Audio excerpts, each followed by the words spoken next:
Did you realize that more than half of employers are now shifting towards hiring based on skills? Our educational institutions, in a way, haven't adapted yet, leaving learners quite unprepared for the practical world of work. This is particularly true in tech fields like AI and cybersecurity. This mismatch tends to be creating an awareness gap between generations, with both students and their parents starting to question whether college education really offers good value for its cost. For instance, nearly 46% of adults in New England believe college isn't worth the investment. If our educational system is failing so significantly at preparing students for modern jobs and future careers alike, what key changes should we make to close this increasing skills gap? A lot of people are going to be surprised or not like to hear that you're actually right. Salesforce did a study that found that only 32% of the Gen Z workforce feels like they know how to use their technology within their jobs. Let's discuss the tech industry for a moment. Dave Sherwood, who happens to be the CEO of BibliU, mentions that the current curriculum hasn't aligned with future technology goals. One of the major issues actually is the notion of college for everyone. It sounds good in theory, but when you get down to it, it's not addressing the gap in skills. We're churning out graduates who look impressive on paper, but aren't really prepared for real-world work environments. And let me tell you, the consequences are immense. For example, a study by Korn Ferry indicates that by 2030, we might see around 85 million unfilled jobs because boomers will be retiring. This could potentially cost us an astounding $8.5 trillion in lost revenue. As a result of this situation, there's clearly a shift happening towards hiring based on skills rather than degrees. For instance, research from Intelligent.com found that nearly 45% of companies plan to drop degree requirements for some roles in 2024 and will focus more on skill-based evaluations instead. Interestingly enough, the percentage of jobs requiring a bachelor's degree fell from 51% in 2017 to 44% in 2022.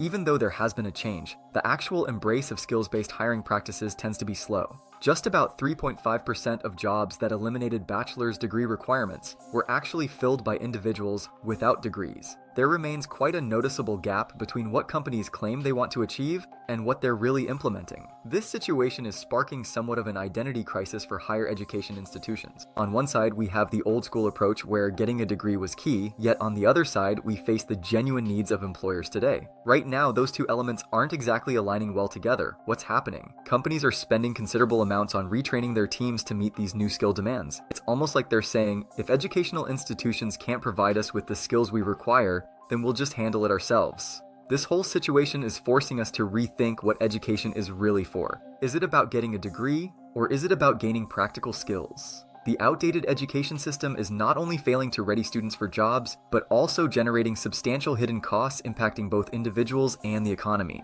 With soaring tuition fees and higher education's inability to equip learners for a fast-evolving job market, people question the value of their investment. This dissatisfaction goes beyond finances. It also affects student satisfaction and retention.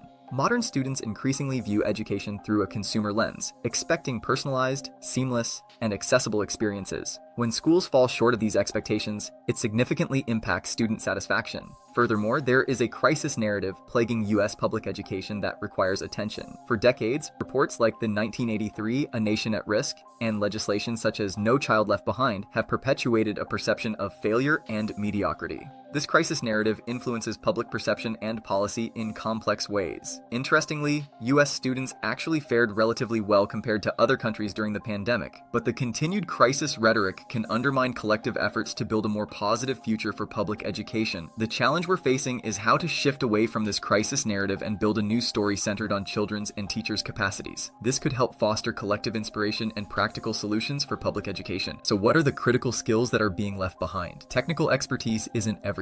Many practical skills are missing from current curricula, including digital literacy, AI comprehension, quantum computing, and cybersecurity. These skills are now necessities in numerous fields, yet our education system lags behind these fast-changing areas. Consider digital literacy. It goes beyond basic computer use or social media navigation. It involves grasping how digital tech operates, critically assessing online data, and safeguarding oneself digitally. All students need these skills, regardless of their chosen path, but traditional education often ignores them. Hard skills aren't the whole picture. Soft skills are gaining importance in the job market, but modern education systems often neglect them. Skills like communication, critical thinking, and flexibility can determine career success across all sectors. This leads us to ongoing education. Getting all your learning done in your youth is no longer feasible. Technology changes so fast that constant learning is necessary. Businesses recognize this. Amazon is spending $700 million to train 100,000 employees. However, our education system doesn't support this continuous learning model. It still concentrates on early life education instead of offering chances for ongoing skill development throughout one's career. Students are becoming frustrated with educational experiences that don't meet their expectations or prepare them for their careers. As Shauna Cox points out, students today think and act like customers. Modern education teaching methods have to start with a next-gen system in place. The need for a more responsive, flexible education system is clear, but making these changes isn't easy. It requires a fundamental shift in how we think about education, skills, and learning. We need to shift from a system centered on credentials to one that values practical skills and ongoing education. Until this happens, the gap between classroom teaching and real-world needs will persist. What's the solution? Some promising approaches and success stories could guide us forward. This goes beyond adding fancy tech to classrooms. It's about fundamentally altering education structure. We're looking at smart agents, digital tutors, and flexible curricula that can assist learners of all ages and backgrounds. This personal approach could transform how, when, what, and where learning occurs. It's not just about making education more efficient, it's about improving its effectiveness and accessibility for all. The possibilities are vast, but we're still figuring out how to implement this widely. Another key solution is the concept of career-connected pathways. This is about making learning in higher grades more connected to student interests and relevant to their future careers. It's not just about college prep anymore. It's about preparing students for whatever path they choose, whether that's college, a specific career, or other forms of training. Some countries are already making significant progress in modernizing their education systems. Take the UK, for example. They've introduced apprenticeships that grant degree status to people obtaining skills in trade areas like HVAC while gaining weekly work experience. This is a great example of bridging the gap between education and real-world skills. But there's one critical element we can't overlook: teachers. As one expert puts it, good teaching is fundamental to a national project of public education that would prioritize students' flourishing. We need a diverse and well-prepared teaching force to make all of this work. This calls for a major national effort to attract and keep quality teachers.